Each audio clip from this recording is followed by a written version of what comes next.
Elles font partie des maladies articulaires encore mal connues qui provoquent des années de souffrance sans diagnostic et donc bien sûr sans traitement.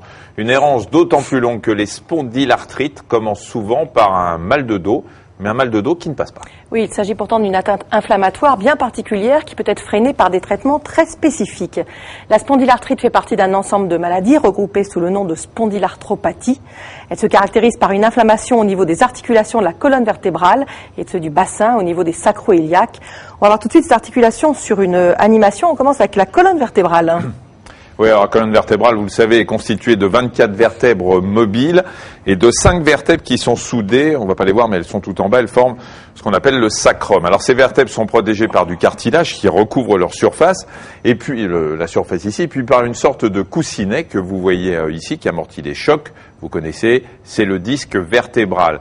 Et ce tronc est raccordé au bassin, on va le voir sur une autre animation, par l'intermédiaire de l'articulation sacro-iliaque. On va s'arrêter, top, ici. C'est pour ça relie le sacrum, qui est ici, recouvert des ligaments, et puis ici l'os iliaque, qui sont de part et d'autre. Et là, on voit bien les vertèbres attachées. Voilà, les vertèbres qui sont ici. Et puis, il y a des ligaments, une sorte d'attache fibreuse qui va maintenir ces différents os.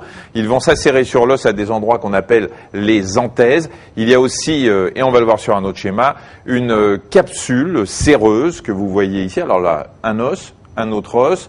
C'est le doigt. C'est un doigt, mais c'est pareil. Et ici, vous avez donc cette capsule séreuse qui englobe un liquide qui va permettre la lubrification. Alors, en cas de spondylarthrite, c'est au niveau de l'anthèse. Donc, je vous ai montré que l'inflammation débute. Cette inflammation évolue en se fibrosant. La zone va s'ossifier de plus en plus et finir par s'étendre vers le tendon ou le ligament. Et à la longue, ça peut conduire à une fusion des vertèbres. Regardez ici sur cette radio. Voilà, vous voyez bien ici sur cette radio. Vous voyez, si vous avez qu'à montrer, on devrait avoir des espaces en fait entre chaque vertèbre. Normalement, vous voyez, toutes les vertèbres qu'on vous a montrées devraient bien être espacées, bien identifiées les unes des autres. Vous voyez qu'ici, tout est en bloc complètement. Les ligaments intervertébraux se sont calcifiés, c'est comme si c'était des os.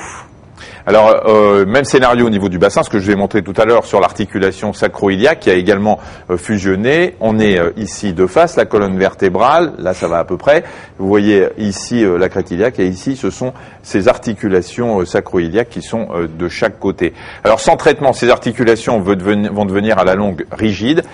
Il y a un terme en médecine, on dit qu'elles s'ankylosent, mais quelle que soit la localisation de la spondylarthrite, eh bien ça va se traduire par des douleurs très importantes.